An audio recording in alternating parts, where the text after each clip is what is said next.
Good evening, folks. I've got something for you tonight that I thought I might be able to do a number of weeks ago. It could have been 10 weeks ago.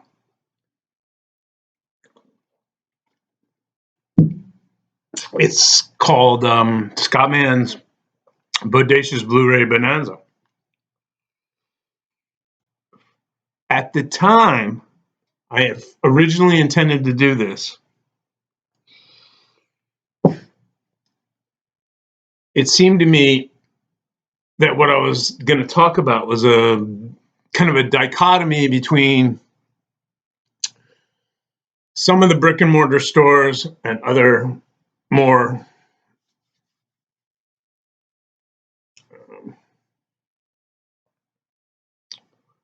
economical kind of ways to go about things. But right now, it's kind of interesting with, these uncertain times.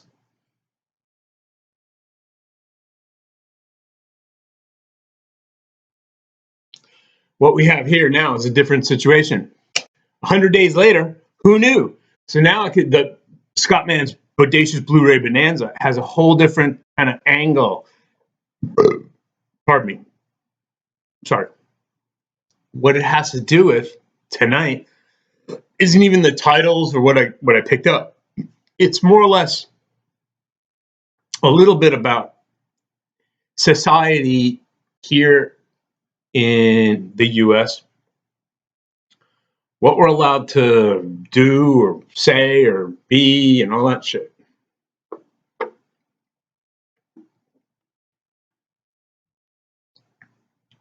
When you think about it,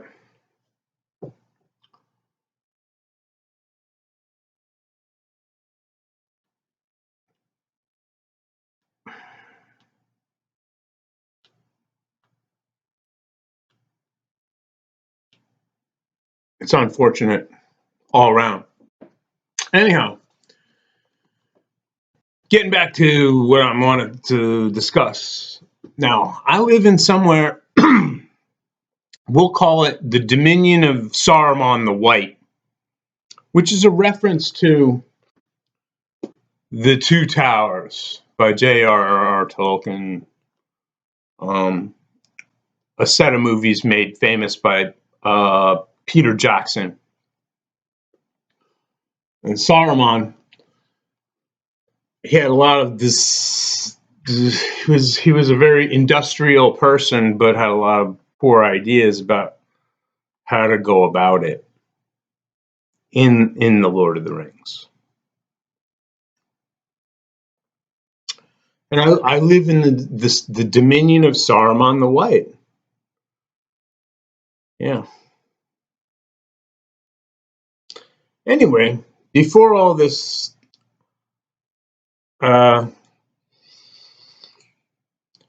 of odd stuff became apparent, and I forget what that was. What, 100 days ago? I walked into one of my local store when I got off of work.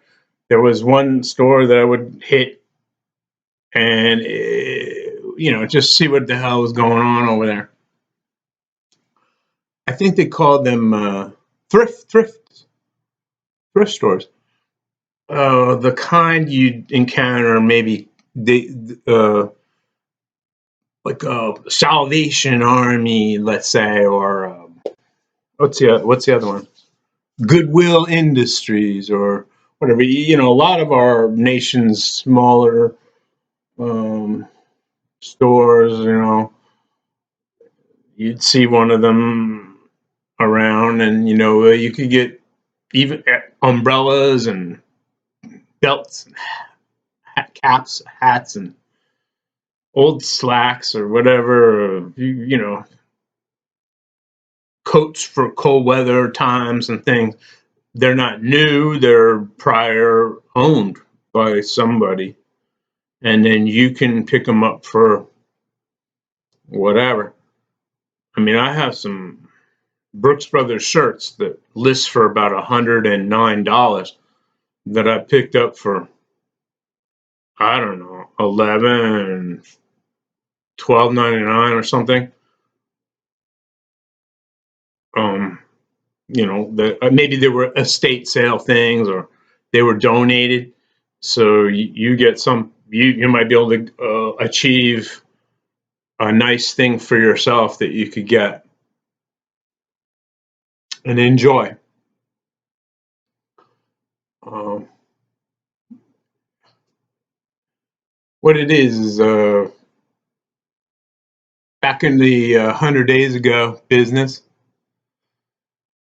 I went to work one day. I think it was a Thursday or Friday afternoon, and a fellow, one of my supervisors, he comes to me, a fellow named Abdul. He says, "Did you hear?" I said, "What?" "Yeah, on Saturday, the law is we're gonna have to put like masks on us if we're gonna be working in here." So, you mean here in the store inside? Yeah, it's like, oh yeah, it's the law. You have to you put a mask on when you're. Oh, okay. But anyway, back to the point. I was on my way home one day, and I was not in the mood. I had a rough day, and it was some incredible amount of stuff to move around. It was not like I was like, oh, I'm fuck getting on the right train or whatever. I'm gonna I feel like going home and jumping into bed or getting a hot shower and then jumping into bed. I just felt like let me go see what's in the over there. So I think this one in this town closer to me is a Salvation Army. So I hit the electronics and all the records and books and all that crap, the little area. And they had some new the Blu-rays. So I was like, that's great. Let me check it out. I just saw a little stack over there on the top. So I was like, oh, what do we got here?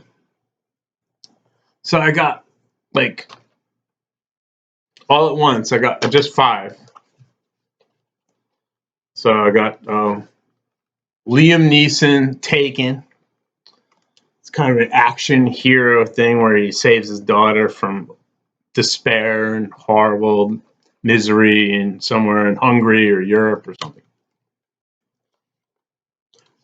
Liam Neeson, The Gray. It was the first one I watched when I got home with my benefactor who owns this.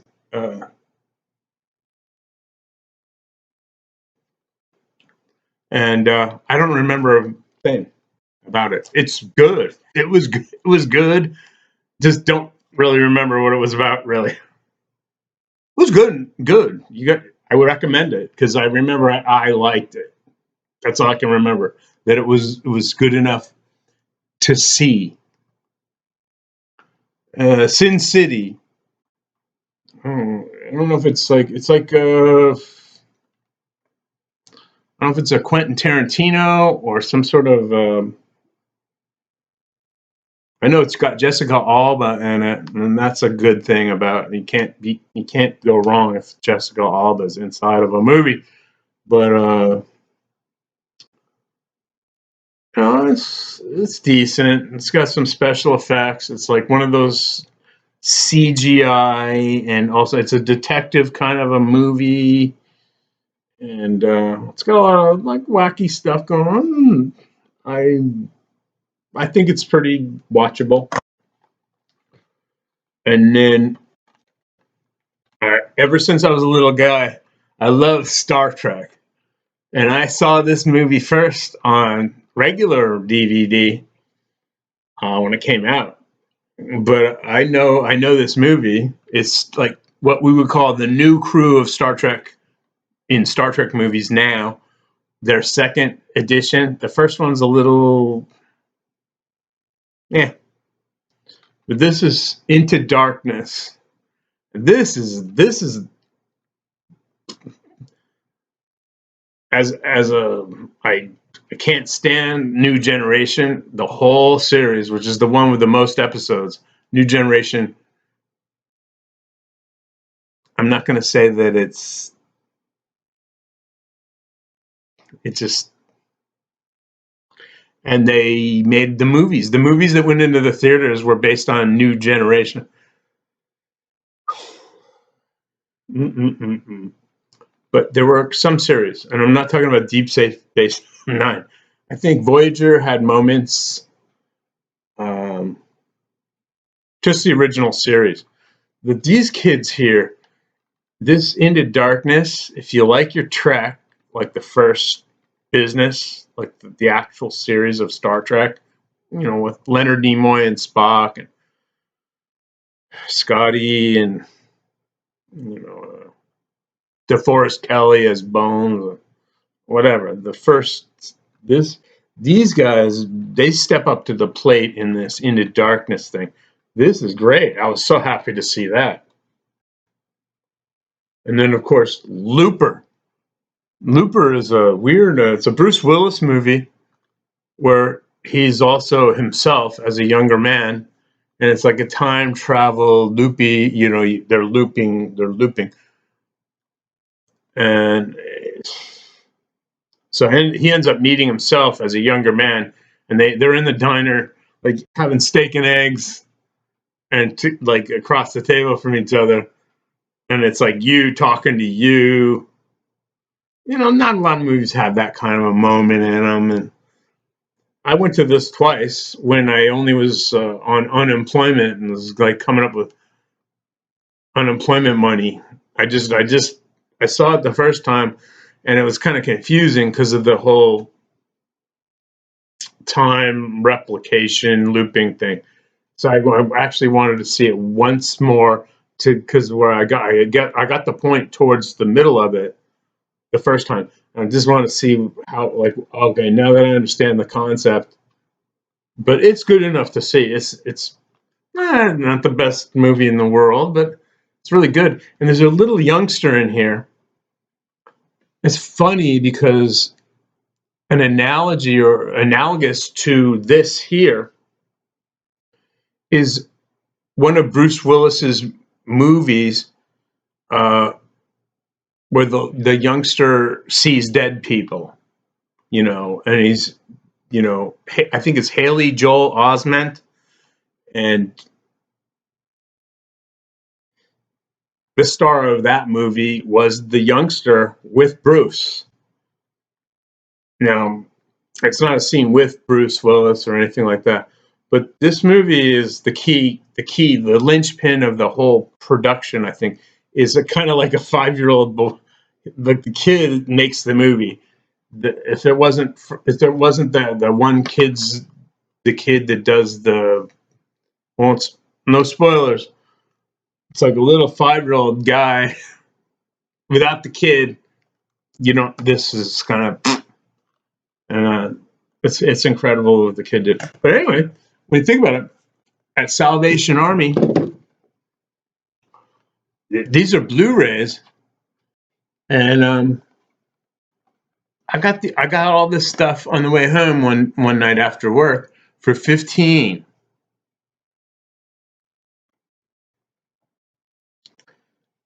I hate, waiting for, scrolling around Netflix and Hulu, and then they got the commercials, or they don't have the commercials, or sometimes the bandwidth is a little stressed and it stops or it figures out or it snags.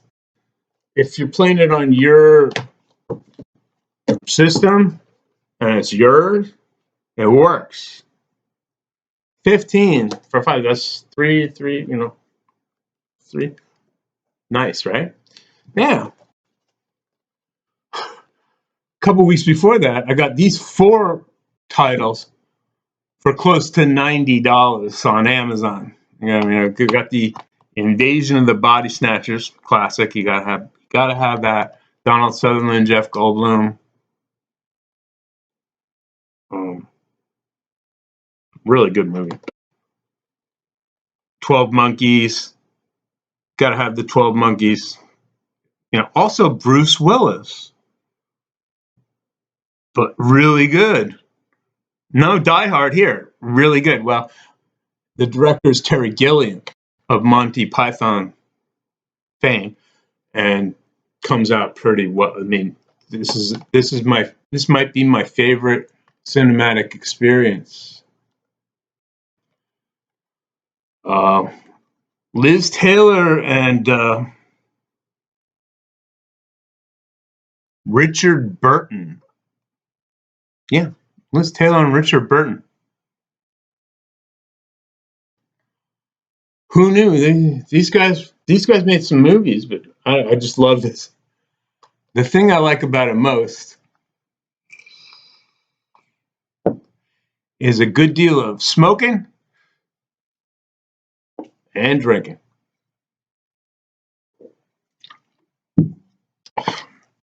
And last but not least, In the Mouth of Madness. I don't think I need to explain it, but I'll tell you, it may be, there's a movie called Burn Embryo that was Bette Davis's last appearance on a film. This might be Charlton Heston's last appearance on a major film. Not a major film, but a film from Hollywood. And In the Mouth of Madness, Sam Neill. It's exceptionally disturbing, but I like that in a thing. I mean, if it can disturb you, they got something going there. They're doing something right, especially if that's what it's devoted to, trying to disturb people. So, anyway,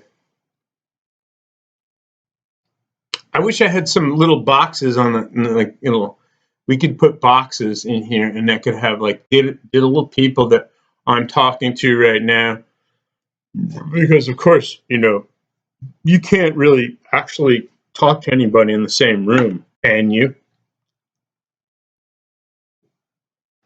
No, you can't do that. It's against the rules.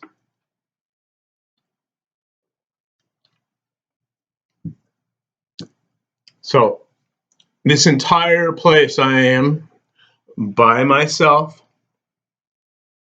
So that's why I need no mess. I have one here somewhere.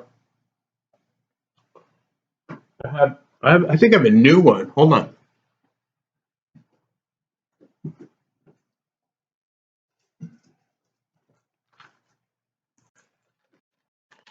Yes, this is a fashion edition that you get. You can get them in your favorite country at the store.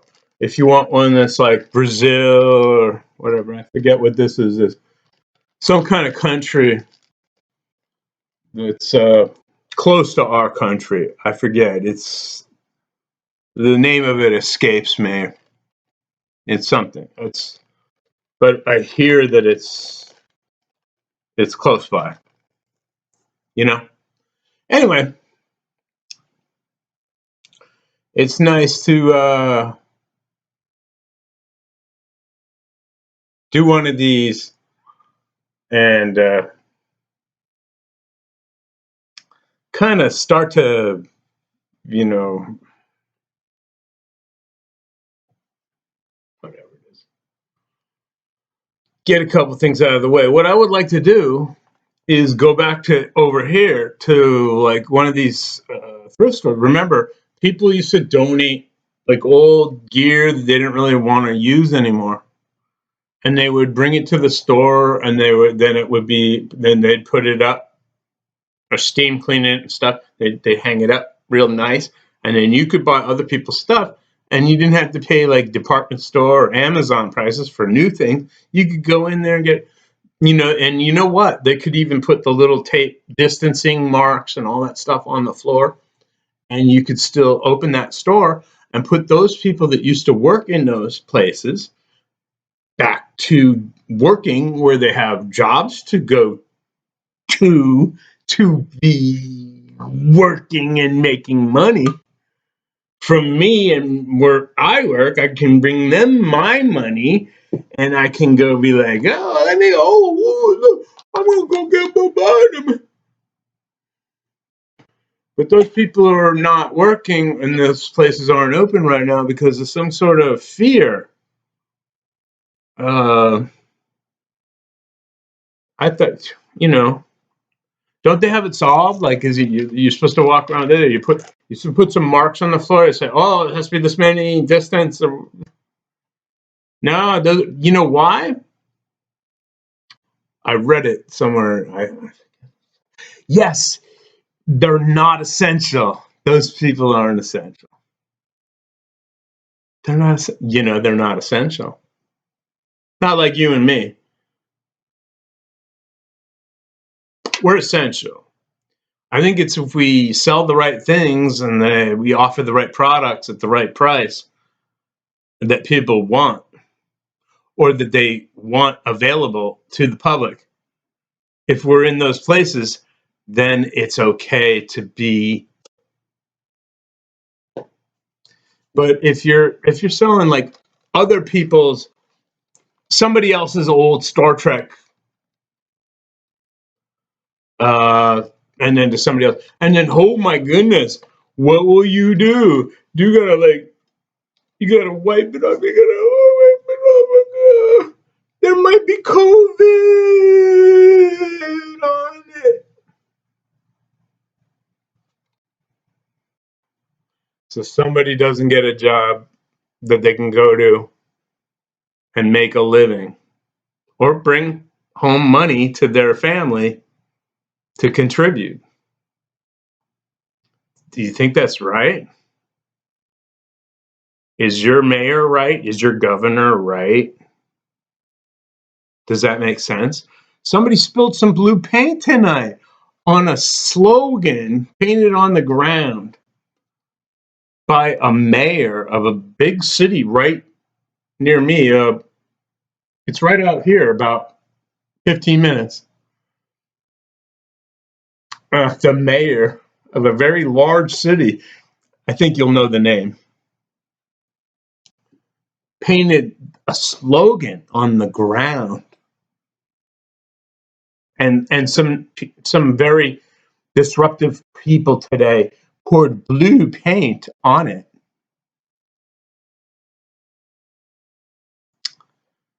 Some people have no regard for others. Let's have a moment. Okay, that's it. That's that one moment. All right, everybody enjoy the summer. It's kick ass, man. It's kick ass. Enjoy. Relax. It's time to enjoy each other's company. And I don't say be anything. I think there's a new saying everybody tells each other: be this, be that. I always say it's an old school thing. I would say, hey, take it easy. That's my thing. I don't say be anything. Be this, go ahead, be the. No. I just say, hey, take it easy. I just feel that's what I like to be doing. And especially when I'm working hard and I'm stacking shit and like really, actually working for money or sweaty and I don't feel my best anyway. I always wish that upon anyone to, hey, take it easy. Keep that in mind. Don't fall into the something about be something. Be, oh God, be. No, don't be anything. Don't be. Take it easy. And all you folks that are watching me here, you guys, please